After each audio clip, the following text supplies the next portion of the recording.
The Other Side of Fear, a Backpacker's Memoir, by Jenni Reavis. Unhidden Heroines Series, Book 1. Chapter 15. Keep Rising. There's nowhere you can be that isn't where you're meant to be. John Lennon. When I got back from Connecticut that February, I picked up my therapy sessions again and felt hopeful about seeing what the job market looked like. I got part-time gigs through a temp agency that gave me a chance to see what was out there, until a friend that I went to UCO with called to tell me that her husband's bank had a full-time position open that paid a bonus for people who were bilingual, and an extra bonus working for the second shift, which I discovered was my favorite shift from when I worked at OnQ. I knew that the job was going to be in a call center, which was a new thing for me, a first for me as a matter of fact, and I was excited about trying something new. I did not, however, know that the job in a call center included taking calls from people who were behind on mortgage payments. I did not know that when they got me out on the floor, they were going to put me on the outbound dialer to make phone calls to Spanish-speaking customers who were behind on house payments. I had gone through a bankruptcy myself, and I knew how stressful it was to live every day behind financially, and I hated my job every day. That was one of the worst jobs I ever had, but it served as a huge purpose in forever changing my path. One day in the break room, I met a girl named Tiara who told me about the master's degree she was working on at OU. Even though my undergraduate degree had taken me so long, I loved the journey, and although I had enjoyed celebrating my graduation, I missed school. If she could do it, why couldn't I? As soon as I got off work that day, I went home to check out the program. We were just starting summer break, and I was sliding in last minute to see if I could start the following fall. The program had 3 tracks: human relations, which focused on social justice and social work; human resources, and one in which extra hours could be taken to go to the psychology route to become a licensed counselor at a master's level. I applied, and in the meantime, I kept going to the terrible job I despised. It hadn't taken me long to shift right back into the drinking cycle once I got back to Oklahoma City. I felt powerless to control it as long as Sherry and I were together. I was right back next to her at the bar with all of our mutual friends, and right back into the chamber of alcohol.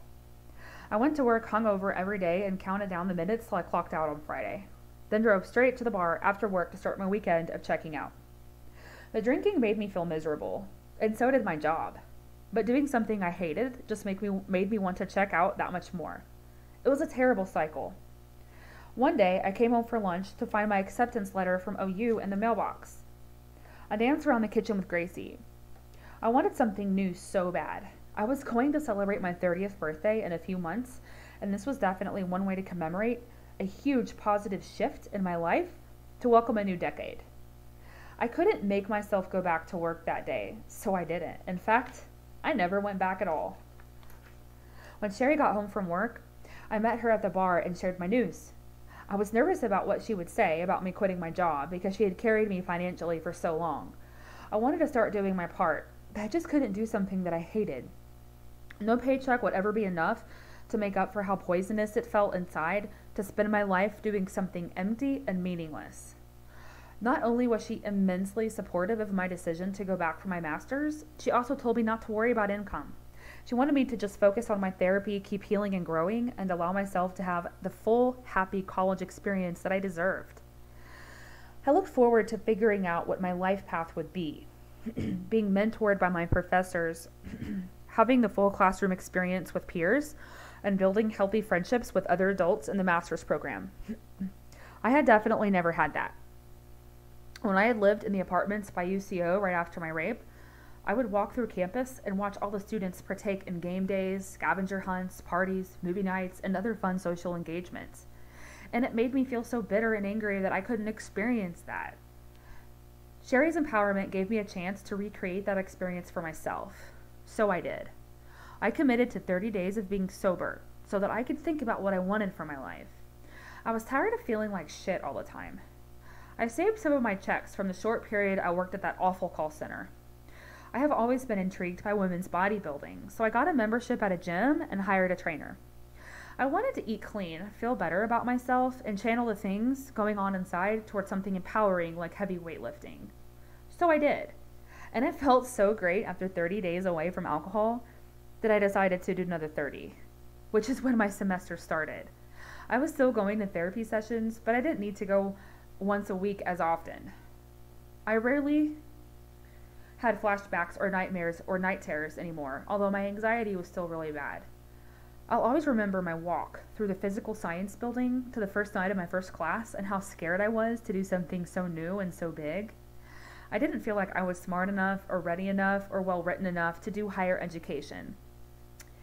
If you try it and it's not for you, at least you'll know that, I thought to myself. You can say you tried and learned something new by yourself. My professor was a high-strung Palestinian woman who would be another person to cross my path and change my course forever. She taught me how to think. It was as if that woman flipped on every switch in my brain and ran all through me with her torch to set something on fire. She was so difficult, intimidating, tough, and mean, and I fell in love with the process of learning to a deeper level than I had before. I couldn't wait to come back for more every week.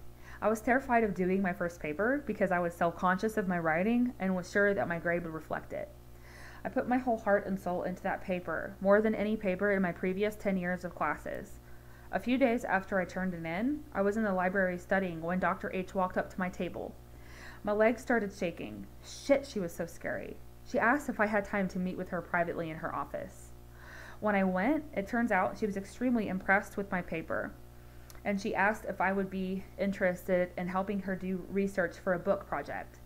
I told her I had no idea how to do research, but she was willing to teach me everything I needed to know. I knew it was not going to be paid, but I wanted to do it for the learning experience. By learning how to do research, I found out that I loved it. I loved it more than anything I had ever done. And through the things I did for her, I got really, really good at it. When the semester was over, I was offered a job as a research assistant for my department starting spring semester. As soon as I finished finals for that semester, I celebrated my 30th birthday.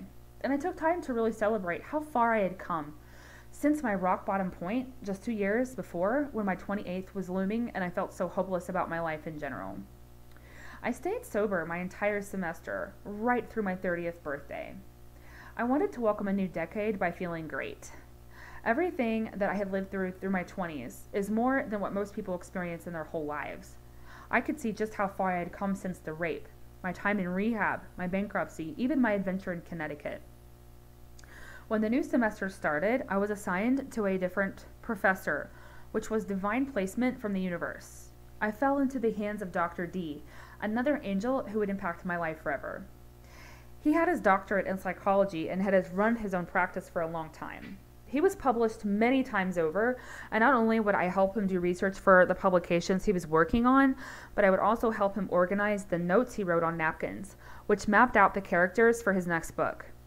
I couldn't read any of his writing, but he would read his notes out loud while I transcribed. Dr. D was an angel on earth and highly revered, not for being a jackass like other tenured professors, but because he had earned it by being an authentically kind and empathic person. Being exposed to so much material in this field also had a huge part to play in my transformation because I was introduced to the work of Carl Rogers, who was the father of person-centered therapy. Reading hundreds of pages of Carl Rogers' work was just what my soul needed. Working under Dr. D was impactful for me. Not only was I getting paid to do something that I loved to do by researching, but I was growing through my classwork and through his mentorship. After Sherry, he was the second person I had ever met who actually listened to me, and he was the first man who I felt safe with. After 7 months of being broken up with alcohol, I got sucked back into a hurricane of alcohol in the bar scene with Sherry, and figured out quickly that my commitment to my coursework did not leave room for binge drinking and hangovers. I had felt more amazing than I had ever thought possible throughout my sober months. I was so mad at myself for taking steps backward, but it showed me for sure that whenever I was with Sherry and in her house, I could not stay away from alcohol. I started to become conscious enough to recognize that alcohol killed everything inside of me and around me. Why couldn't I just quit? I called my mom to vent one morning after a weekend of heavy drinking, and she offered to pick me up so we could go to Lake Overholser. On our way there, we saw a sign in the front yard of a cozy house advertising a garage apartment for rent. My mom stopped and called the number immediately. This lady was home and invited us in on the spot to check it out. It was a little freestanding garage apartment in her backyard. The cost for the rent and utilities together was only a third of my simple monthly salary from the university. But I need to furnish it, I vocalized to my mom, readiness to be on my own, so this was a perfect opportunity. She reminded me that she had recently gotten married and had many extra things that could be used for my place.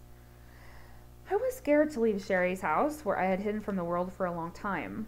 But I also knew that my cycles of alcoholism held me back from other things I wanted to do with my life. Everything you want is on the other side of fear. I was ready for the leap. It was time to keep pushing. My mom pulled out her checkbook and took care of the deposit and first month of rent right then. From there, we went to a big garage sale where we found a perfect kitchen table and chairs and other things I needed. We found a bed on clearance at the furniture store of a distant relative who let me buy it on credit and pay for it with my first 2 paychecks. We went to my mom's house for kitchen stuff, sheets, blankets, and pillows, and in just a couple of days, I had my new place all set up. I was on my own again in my own space for the first time in years, and it felt like bliss. We were just starting spring semester, and then my job assisting Dr. D would end. So I would only have paychecks until mid-May. I was scared about what I would do over the summer to pay my rent, but at the last minute it all worked out. As we approached finals week, Dr. D told me that he had pulled some strings for me to get paid for work in a different department. That department needed a website translated from Spanish to English, so they could collaborate on a project with the university in Peru. I would not have a lapse in my university employment, since I would do the translation over my summer break. Absolutely everything worked out, and I didn't start moving until I said I was ready for a change. That was one movement in my life that showed me that I shouldn't wait for things around me to start changing in order for me to start moving. It's the other way around. That summer is when my rapist got out of prison on parole. I loved my new little home. I loved that it was hidden. Nobody could find me there, and my mail still went to Sherry's. I could never have my name affiliated with an address. I got to the point in my healing that I thought I wanted to go into psychology. I felt I had something to give back to someone else because of where I was in my journey.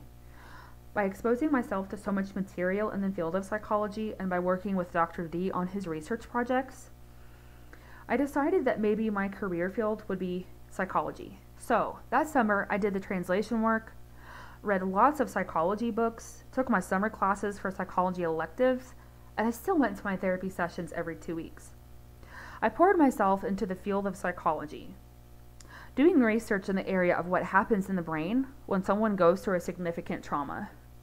I connected with another professor in my department who had dedicated herself to working with women in prison, and I fell in love with the books she gave me of women's stories about serving time and the path in life that led them there. I thought many times that could have been me, but I just never got caught. I wished I could be on the inside of them, with them, to see what life looked like through their eyes in prison. I learned so much from their stories. The more I read, studied, grew, and healed, the more I aligned with what felt good inside of me. I wasn't sure that a path in psychology was meant for me. Dr. D and his other colleagues were eager to write letters of recommendation for me to get into a doctoral program. Dr. D said I could run my own practice one day, and then I had everything it took to get there, and that he could show me how to do it from the business side. Sure, it was exciting to think about making several $100s per hour. That just wasn't for me. The people who need help the most, those whose stories are unheard, are people who already have so many barriers to resources. Those were the people I wanted to work with. They were the ones I could relate to. I wanted to give my story to others who could be inspired by it. But did I need to go through 5 more years of school, get my PhD, and have my own office to do so? I loved school and I loved learning, but I felt like it also restricted me from fully creating what I wanted. As long as I tried to create something via the university, I would be told how to do everything and in what format to do it, and that is a demotivator for me. I took a heavy load the following fall, along with my research assistantship, and about 10 weeks into my semester, I knew clearly that I did not want to pursue a degree in psychology. I felt that it would restrict me from doing things my heart led me to. I was in Dr. D's office having a meltdown that day, and he just empathically listened to me as always. He never interrupted. He never judged. He never tried to fix it. He felt what I felt and gave me wisdom if I asked for it. I told him I wanted to drop everything and go sell ice cream on a beach. He thought that was funny, but he said, "It's okay to have a bad day. You've got a heavy load. I will give you the rest of the week off from your office hours so that you can fill your cup, and you can turn in your assignments next week. But I won't let you drop your semester and throw what you've done in the trash. Let's meet next week to see if we can co-strategize some solutions." When I went to my office hours next week, he presented a question to me that, again, changed the course of my life. Looking back on previous life experiences, he asked, "What had I done that made me the absolute happiest?" I was quiet for a while before answering. When I was 19 years old, I bought a one-way ticket to Cozumel, Mexico, I shared. I had no plan, just showed up, hoping to work and have a life like the locals. I rode motorcycles, lived with the local family, and learned how to live like them. I spoke Spanish all day and night and was completely immersed in a different culture. I promised myself I would find any way possible to travel again and finish what I started. But after I came back to the USA to start working and save some money, the trauma with my mom happened, and then 6 days after that, I was raped. I've been trying to put my life back together ever since. If I could find a way to make a living doing something I love while traveling, I would do it with my whole heart until I take my last breath. His eyes sparkled when I said that. He was silent and thoughtful for a moment and then said, "How would you feel about taking a semester to study abroad? We can work out a way for you to fulfill your coursework projects remotely so that you can do it while you've lived somewhere else. Joanne in the study abroad office is from Bogota and might have a connection for you in Colombia. Does this interest you at all?" Yes. To travel to a new country, engage in Spanish all day and night, and continue to do research, which I loved, and be able to work on my degree? Absolutely. Fireworks went off like crazy inside my soul. I went to find Joanne immediately. She said she knew a lady who lived in a village called Jardín, about 3 hours south of Medellin. The woman was the director of a special science project for a rural school. It was possible I could do an internship there and then do writing projects to document that experience. All of it could be applied to my degree so that I could finish my Master of Human Relations. I met with Joanne, who connected me to a guy named Hernan, who is from Jardín but currently living in Medellin. He and I kept in touch while I worked on my class material. The following spring semester, I was taking research classes, and the university really wanted to iron out details about my round-trip flight, etc., my internship details, and my housing arrangements. I felt like all those details were trying to trap me in some way, like, how was I supposed to know how long to stay? What if I got there and didn't like it? Maybe I didn't want to do an internship there. I wouldn't know anything until I showed up. One of my research advisors wanted me to do some academic investigation about Colombia so that I would write a literature review about it before I went. I didn't feel right about that. I didn't want academic books to tell me what to think about Colombia before I even got there. I wanted to go there with a blank slate, without bias, without preconceived notions, and I wanted Colombian people in my everyday experience to tell me about their Colombia. I met Sherry out at our local pub that night to catch up, as we were still living apart but remained close friends. As I sat there with her, I looked all around at the people sitting at the bar. They were the same people who had been sitting in those same seats every day, getting off work from the same job, taking the same routes to get there, drinking the same drinks, paying the same bar tabs, complaining about their same problems, and telling the same stories. As I looked at all these people, flashbacks of 4 years of bar scenes started whizzing by in my mind. Jesus, would that be me at 40, at 50, with the same stories, the same heartaches I was trying to figure out the root of? No fucking way. All the regulars were at the bar top with their drinks, watching the news on TV. I wondered, how much was I influenced by being born into systems? What would I think about life in general if I didn't have family wounds? What would I think about life if I were born into a different political system? How would life look different if I were born into a different class system? What would life look like if we all just existed in spiritual form where nobody saw skin color or gender? What would the world be like if religion didn't exist and people couldn't use holy doctrine to justify their hate towards other groups of people? To what degree was I programmed about all of these things? Who would I be if I removed myself from the proximity of all of them? and transplanted myself in a place where everything was radically different so that I could truly look at myself without the programming of those things hovering all around. Buy a one-way ticket. I heard a faint whisper inside of myself. You don't have to decide how long you want to be gone. You don't have to commit to anything with the university yet. Just go. You don't have to stay. You don't ever have to come back if you don't want to. You can do anything you want. So I did. As soon as I got home that night from the bar, I found a one-way ticket for Medellin, Colombia for $250 that would leave on June 11th, 2017. I had a couple of months to finish my semester strong and prepare for a huge life change. I then relearned a fact of humanity that I had experienced at times before. People project their fears onto you and try to talk you out of doing things your heart desires. But what if it's dangerous?